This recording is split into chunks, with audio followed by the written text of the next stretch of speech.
Joshua A. Douglas is a law professor at the University of Kentucky College of Law who specializes in election law, voting rights, and constitutional law.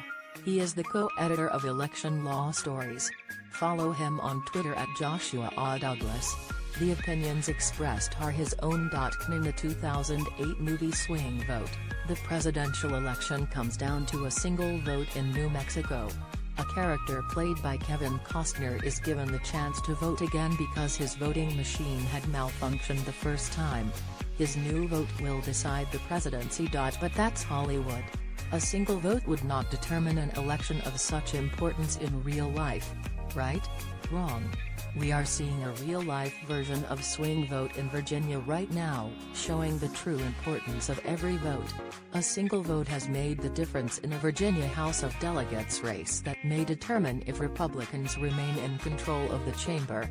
Yet turnout in Virginia's 2017 election was less than 50%. We should not accept that level of participation as acceptable. After the initial count on election night in House District 94, which includes Newport News, Republican incumbent David Yancey held a 10-vote lead over his Democratic challenger Shelley Simons, out of over 23,000 votes cast. During the recount, Simons gained 11 votes, putting her exactly one vote on top. Yet the next day a three-judge panel determined that the recount should have included one additional ballot that indicated a vote for Yancey. An image of the ballot in question shows bubbles filled in for both candidates, with a line through the bubble for Simons. Reasonable minds may disagree as to whether the intent of this voter to select Yancey was clear. But this much is certainly clear: the single vote has made all the difference. Including this ballot tied the election results. On Election Day, 675 voters had selected the Libertarian nominee, while 22 voters cast a write-in ballot.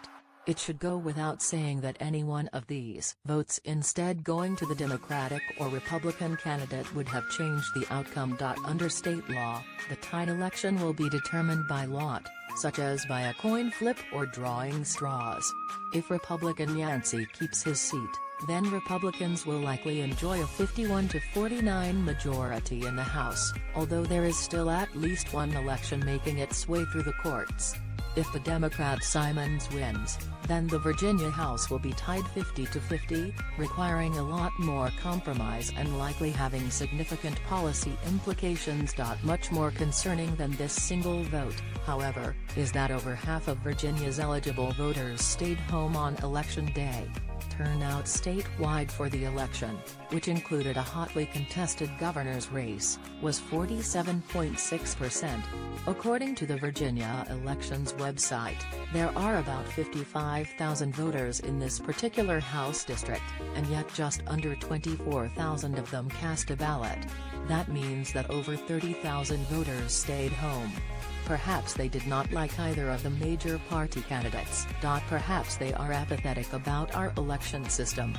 Perhaps laws that can suppress turnout, like Virginia's voter ID law, dissuaded some valid voters from even bothering. Yet pundits were celebrating this turnout level, noting that it was the highest participation rate in a Virginia gubernatorial election in 20 years. True, voters seem more energized in this election. And that is good. But why should we celebrate turnout where half of the voters do not turn out? Instead, we need to focus on innovations that can bring as many eligible voters as possible into our democratic process. There are many ways to do so. Virginia itself enfranchised thousands of new voters when Governor Terry McAuliffe restored voting rights to over 200,000 felons in 2016. Other policy ideas have proven successful in states and localities around the country. Oregon adopted automatic voter registration, whereby the state takes the responsibility of adding voters to its election database using information it already has. The result was almost 100,000 newly registered people voting in the 2016 election. The bipartisan idea has spread to both red states like West Virginia and blue states like Vermont. Similarly, election officials in some localities have adopted vote by mail or vote centers, increasing the convenience factor of voting. Vote centers are particularly innovative. Instead of having to vote at a precinct based on your address, a voter can go to any vote center in the county and vote.